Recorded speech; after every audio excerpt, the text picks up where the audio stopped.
Up next is Action TV.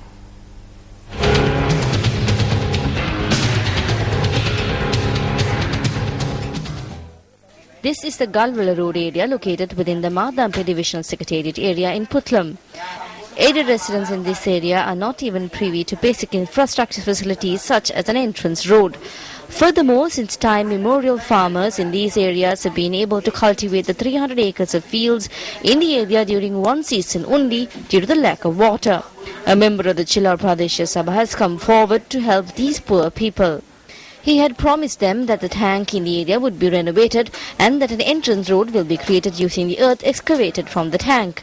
The Pradesha Sabha member had initiated this project nearly a month ago under the One Project for One Village program. The first step taken by Pradesha Sabha member had been to cut down several massive trees in the area. Eric, who is a member of the Pradesha Sabha, told us that he would construct the road and asked us to cut down the trees. We did so, but the road is yet to be constructed. The felled trees were transported elsewhere. The tank has not been repaired. Meanwhile, several trees have gone missing as well. No one knows what happened to them. According to existing regulations, timber which is felled during government development activities should be handed over to the State Timber Corporation by the Divisional Secretariat. However, the said Pradesha Sabha member had hauled off 17 trees which were felled under the guise of renovating a tank without the knowledge of the Madampe Divisional Secretariat. The stock of timber which was hauled off included valuable varieties such as teak and kumbuk. The environmental destruction taking place in the Puttlam district under the guise of development is heart-wrenching. Shouldn't steps be taken to put a stop to such rackets which take place in the Puttlam district under the guise of development? Chairman of the Puttlam District Development Coordination Committee, this is over to you.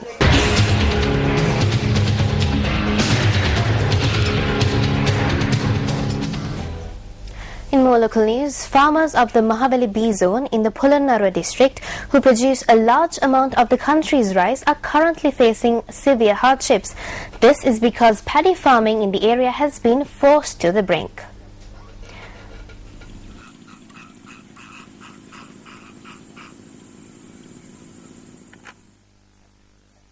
It is possible that this farmer may be pondering over his future. Farmers like him, who for 2 years have worked the fields of the Mahaweli B zone, are currently facing several hardships. The reason for their stress is the fact that they are not receiving water sufficient for their crops.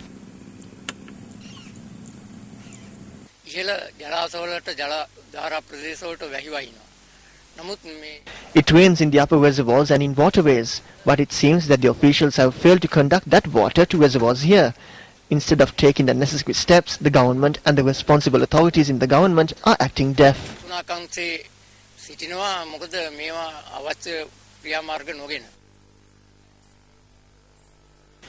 Farmers state that although there are 55 reservoirs in the Mahaweli B zone which receive water from the Maduru Oya under the Mahaweli Rapid Development Program, only 2 of these reservoirs can be made any use of.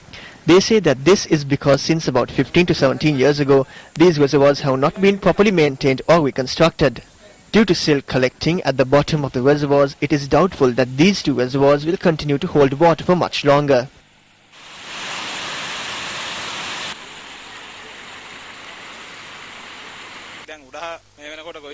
On higher grounds, they have already cultivated the land. We are still watching and waiting for water. Mahaweli officials rarely come here. Against this backdrop, this is the present situation in the area. The farmers who produced rice for the country, driven to despair, are now preparing their lands to farm tobacco.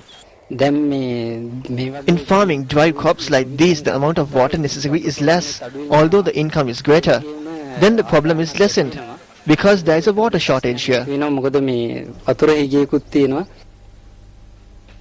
We made inquiries from the Minister of Irrigation and Water Resources Management, Nimal Siripala de Silva, on this matter. He said that paddy farmers in the area had not reported such a problem. However, Minister Nimal Siripala de Silva said that permission had not been granted for farmers in the area to grow tobacco. Former Army Commander Sarath Fonseca engaged in religious activities in Kalutara this afternoon.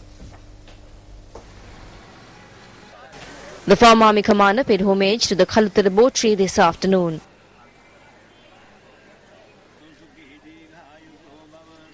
After engaging in religious observances, Sarath Fonseca offered a chivarar to the bow tree.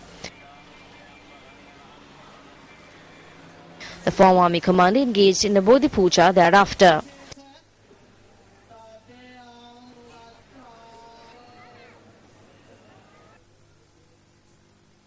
After arriving at the Sri Pushparama Mahavihare in Mallegoda Payagala, Sarath Fonseca engaged in religious activities there as well.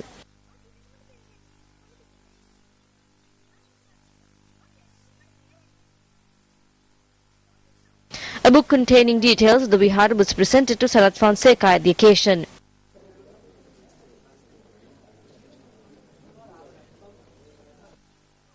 It was this afternoon that former Army Commander Sarath Fonseca arrived at the DNA party office in Kalutara. A group including DNA parliamentarian Arjuna Ranathunga and public representatives was also present at the occasion. On a lighter note, it's time now to take a look at the newspaper cartoon of the day, which we selected from amongst today's English newspapers.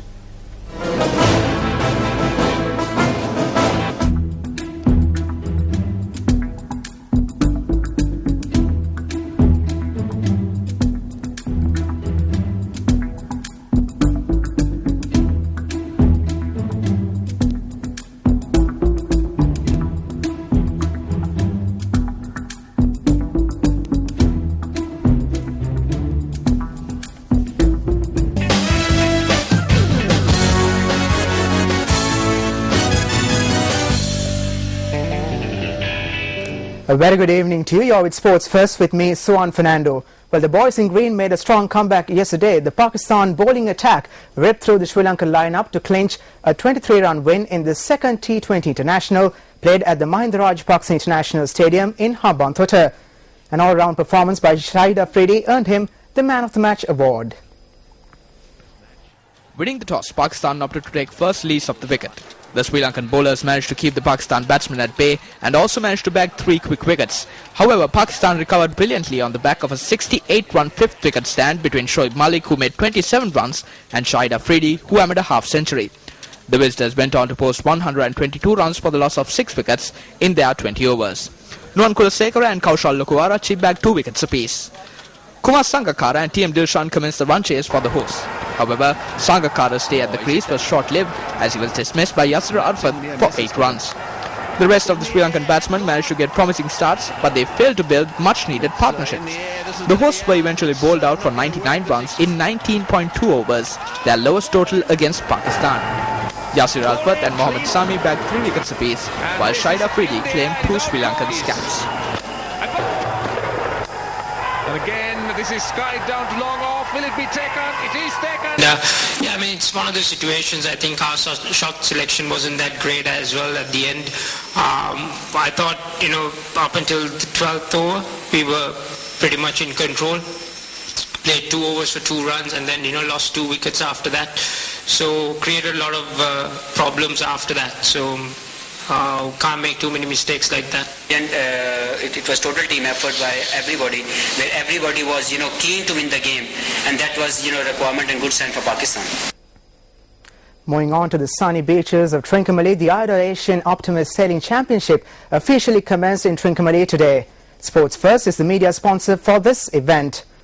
Competitors from over 13 countries are taking part in this championship. On the first day of the competition, 3 races were held in the seas of Trincomalee, with nearly 80 competitors taking part in the races. Competitors between the ages of 8 and 15 years took part in the competition today. Singapore, Thailand and the United States topped the results in today's races. The Sri Lankan team participating in the championship consists of 9 members. The championship will go on till the 10th of June.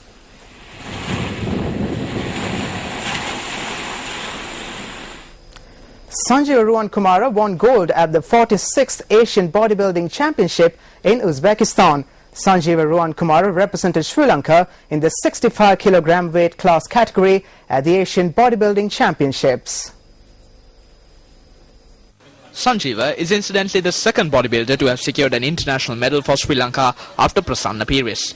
Sanjeeva, who won the Mr. Sri Lanka title and the Top 20 Championship, serves in the Sri Lankan Navy. Meanwhile, Sri Lanka has received approval to host the 2014 Asian Bodybuilding Championship. Chairman of the Sri Lanka Bodybuilding Federation, Kapila Kumara, told Sports First that the decision to grant approval was made by the Asian Bodybuilding Federation.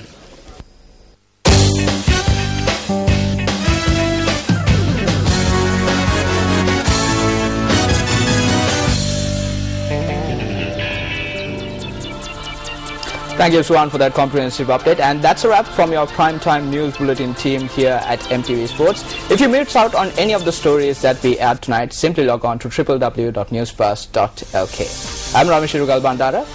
And I'm Kaushu J. Sekar. Good night.